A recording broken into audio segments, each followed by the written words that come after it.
Everything that had been going on, there's a lot of fear in the community. As immigration enforcement arrests happen in big cities and smaller towns, schools in our region are answering questions about if federal authorities can access undocumented students on campuses. Very trying times right now, and he's absolutely fighting for his life. And a community is rallying around a gravid firefighter after an off-duty crash. Tonight, we're hearing from friends who describe him as hardworking, dedicated, and a man of service. And a man arrested across state lines accused of murder. New details we're learning about him and the victim. Covering news where you live. This is 5 News at 6. The weekend is on as we start taking a live look. Really nice look out over Fort Smith right now, and we're starting with the forecast. Yep, clouds, drizzle kind of sticking around today, but we're starting to see the clear up and the warm up as we head into the weekend. Thanks for joining us. I'm Darren Bob. And I'm Alexandra Burnley. Scott, we are ready for faux spring. Faux spring is exactly what's on tap this weekend. And you know what? You're not going to hear any complaints from me about it. We'll start off tomorrow morning a little bit on the cool side, 39 degrees Northwest Arkansas. Expect a few clouds out there. Those clouds are going to break throughout the course of the day, and we'll see a decent amount of sunshine. By lunchtime, we're already up to 54 degrees. Highs tomorrow in Northwest Arkansas likely breaking into the 60s out there. It's going to feel fantastic in the River Valley. This is what you can expect. A cool start to the day, partly cloudy skies. The clouds may be a little bit more stubborn to break in the River Valley, but we're still going to see abundant sunshine. It's not going to be a bad Saturday out there at all. You certainly want to make plans to enjoy it. Now, we had a lot of fog out there this morning. Expect some additional fog to develop overnight. Our fog predictor showing by 5:30 tomorrow morning. It's likely going to be dense, but not as widespread as it was. Likely looking to be a bit more patchy in nature. So that's certainly something to watch out for if you're going to be out and about early tomorrow morning. We're tracking a few things coming up in that 7-day forecast. Among those, not only tonight's fog, great weekend weather, but some of the latest data suggests maybe we're actually going to be trending a little bit warmer for a little bit longer next week. Faux spring hanging around just a bit. We'll take a look at that in minutes. Our message is simple. If you are a criminal, illegal alien, you will be arrested and deported. That was White House Press Secretary Caroline Leavitt saying the federal government will continue to detain and deport undocumented migrants with criminal backgrounds through ICE raids. In our area, educators say some students are missing school because parents are worried that raids could happen inside classrooms. 5 News reporter Jose Carranza shares the messages from 2 Northwest Arkansas school superintendents, plus a parent and therapist. With everything that had been going on, there's a lot of fear in the community. Family psychotherapist Monica Vallejo is a parent in the Rogers School District. She, like many others, is watching immigration policy take hold of some in the community. We had heard a lot of complaints about people not taking their kids to school anymore. I had a lot of kids, let me know that there was a lot of open celebration in schools due to the election. But Rogers Superintendent Dr. Jeff Perry says they've had communications about politics in the classroom and that it would violate the state's prohibition of indoctrination. Regardless if you're doing the conservative side or the liberal side, you're indoctrinating students. Once you deviate from that stated curriculum, then you are now into the realm of expressing political views or personal views, and that's not our job. Dr. Perry adds that the district does not inquire or maintain records of immigration status and that only a judicial order can allow federal agents to speak to a student, checked by principals and double-checked by the superintendents. He says it's unlikely for immigration enforcement to occur on school grounds because of legal complexities. We would make sure that they are legitimate. If they are legitimate, we're going to call parents, and then we would follow the law because we don't have the option.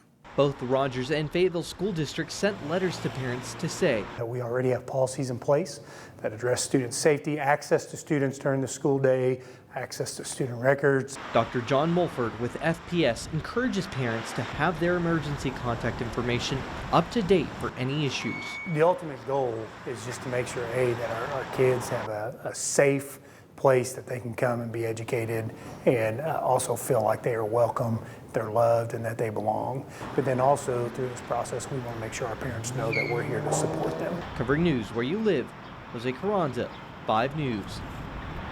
This comes as the Oklahoma State Superintendent Ryan Walters proposes new rules that would require families in the Sooner State to provide proof of their American citizenship. Those rules would still have to be approved by the governor and the legislature, but they have already drawn criticism.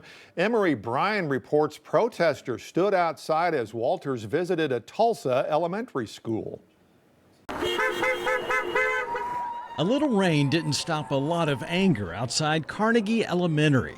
With Ryan Walters inside for a private meeting, waves of protesters outside tried to get his attention. For us, we're doing something because our voices are being heard. We're showing our disappointment. We're trying to protect our kids and our schools. You can go across the street on either side. Thank you, guys. Police kept protesters across the street, and Walters' security detail ringed the school while officers in plain clothes walked through the crowd. I just feel like he's failing Oklahoma schools. I think public schools are in danger because of him. Many of the signs addressed Walters' statements about gathering immigration status on students and parents. I'm just hoping that he sees that there are people here that don't agree with his scary, angry rhetoric that's scaring our families. Some TPS board members visited with Walters, who John Croissant said was there to highlight the success of the school. That's what today's about. The problem is that that's not what he's about. Tulsa Superintendent Ebony Johnson left the meeting without speaking to protesters or the media. I gotta go. Sorry. Protesters only got a glimpse of Walters when he was leaving. His driver hit the gas on a blocked-off street, but protesters tried to stop him at the corner. Walters got away without any contact with his critics, who felt like their brief encounter was worth waiting hours in the rain. We set out to do one thing, is to show Ryan Walters and to show up and support our children. So our goal has been met. We're happy. That was Emory Bryan reporting. Now, Walters claims his proposed rules are only to account for how many students of undocumented immigrants are in Oklahoma schools.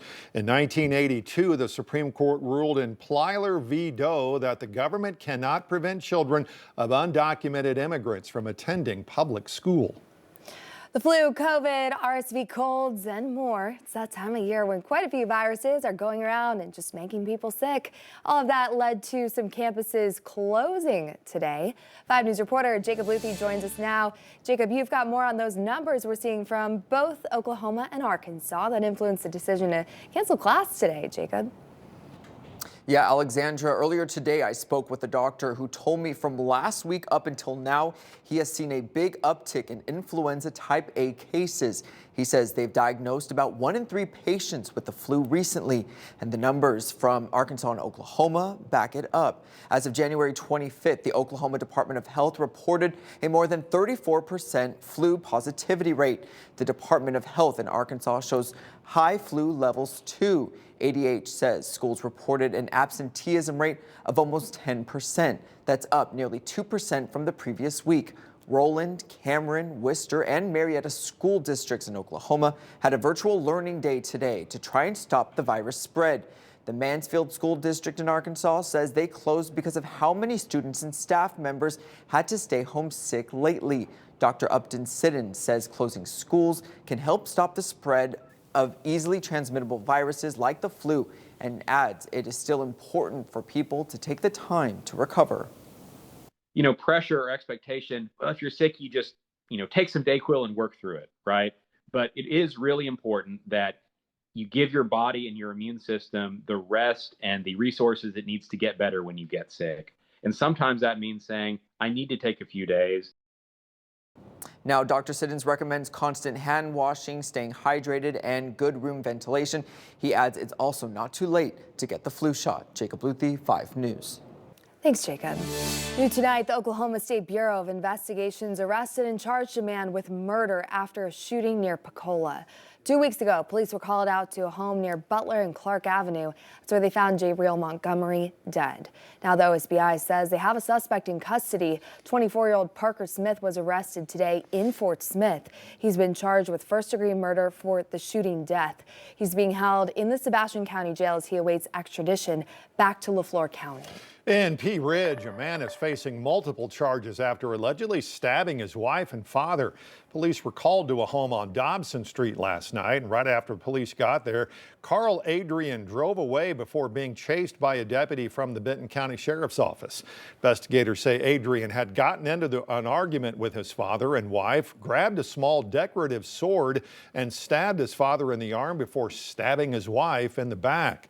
Two refused to go to the hospital. Adrian was later stopped in Newton County, Missouri, and is facing domestic battery and terroristic threatening charges. The trial for a man accused of a triple murder in Madison County will continue next week. Hunter Chenoweth is accused of killing 3 family members in 2021. Lynn and Cheyenne Chenoweth, along with James McGee, were all found dead in a home near Wesley. Chenoweth is charged with 3 counts of capital murder. He faces life in prison without parole or the death penalty if he's convicted. We're also working to learn more after a fire at the Western Sizzlin' on Towson Avenue in Fort Smith today. Firefighters called out after a report of a fire just after noon. Nobody was hurt, but no one has also told us about the extent of damage at that restaurant.